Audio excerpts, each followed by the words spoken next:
বলছে যে বাবরি মসজিদ হচ্ছে বলে যে বাইরে পরিযায়ী শ্রমিকের উপর অত্যাচার হচ্ছে, এটা কি সঠিক? এটাও অনেকটাই 99%। এটাও উপরে দেখাচ্ছে যে না মুসলমানদের আমরা অনেকটাই সাহায্য করি, কিন্তু আমাদের তো সাহায্য নাই, এরা আমাদেরকে পুরো ধোকার মধ্যে রেখেছে। আচ্ছা, আপনারা এখানে আজকে বাবরি মসজিদ প্রাঙ্গণে এসেছেন, আপনাদের হাতে দেখলাম বিভিন্ন রকমের পোস্টার। কেন এই পোস্টারটা হচ্ছে এই জন্য এসেছি, নামাজ তো পড়তে এসেছি ফার্স্ট টাইম, এবং এর সত্ত্বেও আমরা প্রতিবাদ করতে এসেছি। জুয়েল রানা শেখ, এনার বাড়ি হচ্ছে মুর্শিদাবাদ সুতি থানা। ইনি কাজ করতে এসেছিলেন উড়িষ্যার সম্বলপুরে। হিন্দুরা এবং আরএসএস দলরা একে পিটিয়ে হত্যা করেছে। শুধু একে বলে নয়, এর আগেও হত্যা করেছে উড়িষ্যায়। উড়িষ্যা সরকার তো দায়ী হচ্ছেই, কেন বারবার এখানে যত মানে বাংলা পরিযায়ী শ্রমিক যাচ্ছে সেখানে হেনস্থা হচ্ছে, এমনকি ওর মধ্যে অনেক কজন মারা গেছে এবং অনেক কজন হেনস্থা হয়েছে। এর জন্য পশ্চিমবাংলা সরকার বলছি যে এর জন্য দ্রুত ব্যবস্থা নিতে। এর পরিবার কি হবে?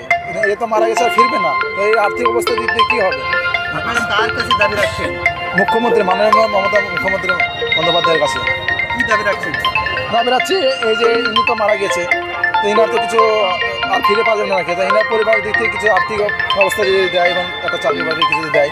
আর তার সঙ্গে সঙ্গে বলবো যে আমাদের পশ্চিমবাংলায় একটা ভালো শিল্প কারখানা যদি হয় তাহলে বাংলার মানুষকে তো আর বাইরে যেতে হবে না, আমাদের পশ্চিমবাংলায় কিছু করে খাবে আর কি।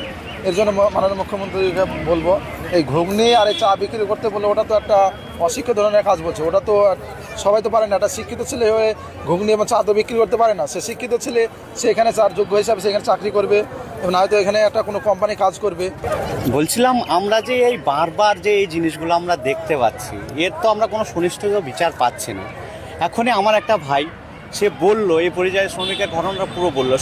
আজ যে শুধু এই পরিযায়ী শ্রমিকটাই তাই নয়, আদিও অনেক ঘটনা আমরা দেখতে পাচ্ছি, এভাবে অনেক হুলস্থুল আমরা দেখতে পাচ্ছি, ইউটিউবের মাধ্যমে দেখতে পাচ্ছি, ফেসবুকের মাধ্যমে দেখতে পাচ্ছি, ইনস্টাগ্রামের মাধ্যমে দেখতে পাচ্ছি যে যেখানেই যাচ্ছে মুসলমান পরিযায়ী শ্রমিক যারা মুর্শিদাবাদ, পশ্চিমবাংলা মুর্শিদাবাদে, খাস করে আমাদের মুর্শিদাবাদের নাম শুনলেই বাংলাদেশি নাই মুসলমান, বিভিন্ন রকমের একটা উল্টোপাল্টা নাম দিয়ে এদেরকে অনেক অত্যাচার করা হচ্ছে।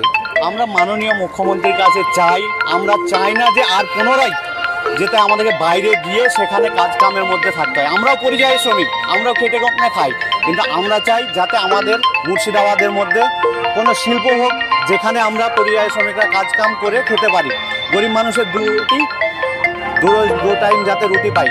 কিন্তু আজকে আমাদের সেইগুলোই হচ্ছে না, একের পর এই হেনস্থার মধ্যে আমরা থাকতে চাই না। আর